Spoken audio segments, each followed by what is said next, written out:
هاي السلام عليكم ورحمة الله وبركاته في فيديو جديد هذا الفيديو بيحكي عن الحلقة السابعة. بس مثل ما شفتوا هون أنا حطيت لكم رابط المشاهدة هون، بس بتكبسوا في هذا الزر رح تطلع لكم الحلقة. بس هلا رح أعطيكم شوي سبويلرز بيقولوا هيك بالإنجليزي. لا عن الحلقة لأنه أنا تفرجت فيها بالتركي. بس ما رح أحرق لكم الحلقة، لا لازم تتفرجوا عليها جايز.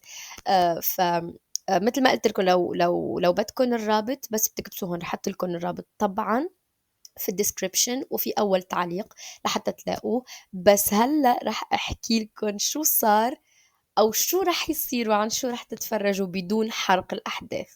فهلا في الحلقة السادسة اللي قبلها كنا مفكرين انه اخوه لسرحات هاد، شو اسمه انا والله نسيت اسمه، هو الاب.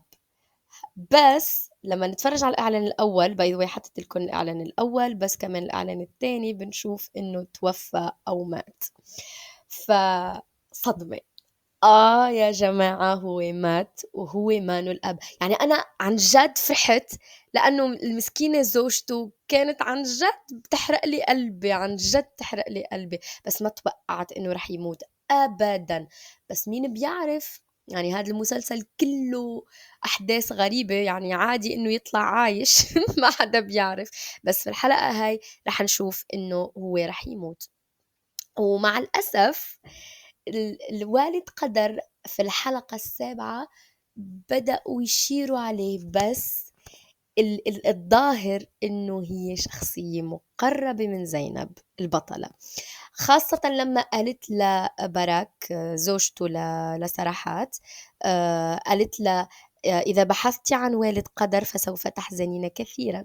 فهذا التحذير بيوحي إنه الشخصية اللي هي والد قدر رح تكون مقربة من زينب. Oh my god, this is amazing. والتكهن بيوقع على مصطفى اللي هو أخوه ل لا شو اسمها زينب. وعن جد عن جد لو ما بيطلع هو أنا رح موت. مين رح يطلع لو مو هو؟ عن جد هذا المسلسل اف اف اف اف انا بموت حرفيا بدي اعرف مين. فهلا شو اسمه الشخص اللي كلنا عم حاطين عليه الهايلايت هو مصطفى اخو لزينب. فانا بقلكن تفرجوا على الحلقة، عن جد كتير حلوة عن جد. ما بعرف، انا عموت جايز بدي اعرف مين هو الوالد. ما بدي لكم شو صار بالضبط في الحلقة، فتفرجوا. ولا تنسوا طبعا تحطوا لي لايك لاني اعطيتكم شوية سبويلرز ومرة كمان بس فيكم تنزلوا شوي تحت لهون، تكبسوا على هذا الزر رح يطلع لكم الرابط لحتى تتفرجوا. يلا باي. لا تنسوا استغفر الله، الحمد لله، لا اله الا الله، والله اكبر، واللهم صل وسلم على سيدنا محمد.